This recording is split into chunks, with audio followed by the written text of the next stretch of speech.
The sunshine is glorious today.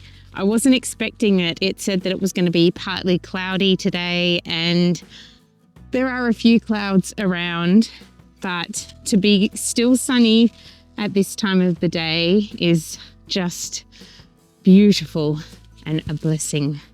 I'm just having a little look to see if I can find any heads on my cauliflowers, and so far they haven't got any heads big enough to really see, but they are developing. They are getting there. The sprouting broccoli is putting on a beautiful show though. I've got these big heads here that are coming off them, and then I've got more down below that are starting to sprout up. So we're gonna have broccoli in our dinner tonight. Look at these leaves. They're massive. They're bigger than my head.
So it's a new month, July, and I can't help but being really excited about the coming season, spring, and all the planting that we will be doing very soon. However, July is still really cold and plants don't grow as fast as they will when we get around to August. So as much as you might want to start some tomato plants and get really excited about the upcoming season, I would suggest that you hold off until August, because plants have a lifespan. So they have so many weeks until they need to flower and fruit or create their heads, and then they will want to go to seed. So with tomatoes, this means if you start your tomatoes now, they have a lifespan. So look at your seed packets and have a look and see when it says that it should start fruiting. Now you want it to be nice and warm by then. You want to have your plants outside and you want to have them available to bees, and you also want to have that growth on them as well. So you might think that it is good to start them now. However, if they don't grow fast enough in that first, say, a month, so 4 weeks or 5 weeks, and they don't get to a certain height, they're going to start fruiting when they're smaller. They're still going to put their flowers out at the same time as they would if they were larger. So we're counting the weeks here and we're wanting to get them out, and we're wanting to get them really big outside, because having them in their seed raising pots or in the trays, it's going to stop them from growing to the height that they want to grow, but also they're not going to have the nutrients there. So if you are starting them out now, I suggest that you keep potting them up and you keep feeding them as well. I once started tomato plants in July and they got massive in their pots. I kept potting them up, I fed them, they flowered, as well. And I should have known by then when they were flowering, and it still was not time to put them out. So I think I didn't get them out into the garden until the start of November because we had some really heavy frosts in October. And the plants that I started later in mid-August did better than those big plants that I started in July and ended up planting out well and truly past their flowering time. I just spotted my broccoli getting bigger.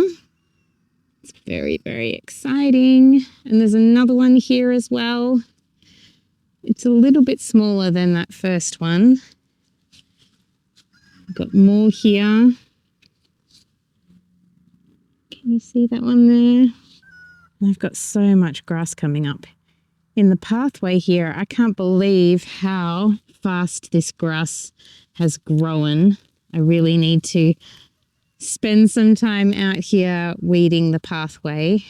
So things that you can plant right now are basically the same as I've said in May and June. So we can plant more broad beans out, and we can plant some of our brassicas as well. So if you're wanting to have succession planting with brassicas, planting them every month would be ideal. And then while you're snapping off the heads of your sprouting broccolis, you'll have other ones that are ready in a few weeks' time to then start harvesting from. So the ones that I highly recommend to plant in the brassica family would be kale, broccoli, and cabbages. Things like cauliflowers, they take much longer than the broccolis and the cabbages, and they need a bit more heat and a bit more sunshine. So I recommend just going with the faster growing brassicas.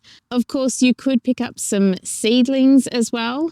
All of what I'm telling you today is by seed. So these are things that you can plant by seed, but you can go ahead and collect some seedlings. As the days progressively sort of get longer though, we do find that they get colder.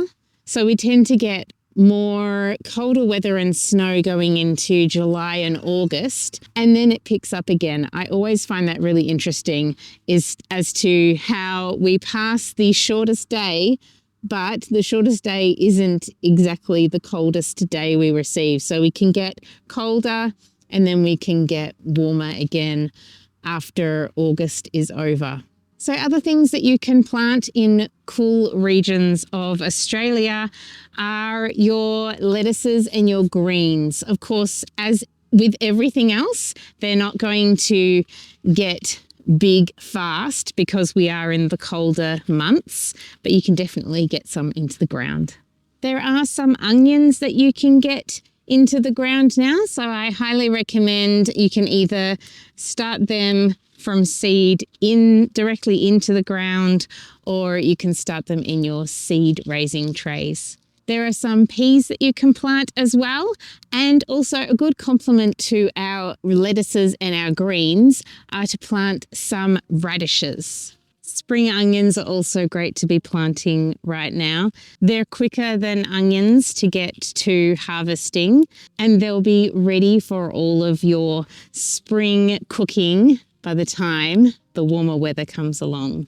And lastly, you could plant some of those soup vegetables like turnips and swede. I have some swedes in my garden and they're about that big now.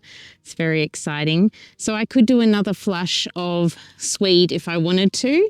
But as I said before, I'm sort of taking a couple of months off from planting too much before I get into August and things start to get busy again. So I've been planting the rest of my broad beans ready for a spring harvest, but I haven't been planting anything out just as yet. And we're going to be building a seed raising house this spring and summer, which is super exciting. So I'm going to be experimenting a lot with raising seeds outside instead of inside in our warm solar passive house.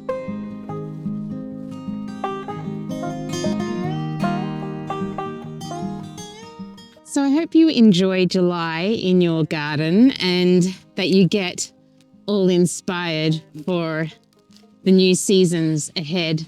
I'm going to be sorting through my seed collection and making sure I have everything that I want to plant this coming season. Remember, you can join in swapping your seeds with me. I have an address down below in the description of this video for you to send me anything you've been collecting in your garden or that you have too many seeds of, and I will be happy to send you some seeds back.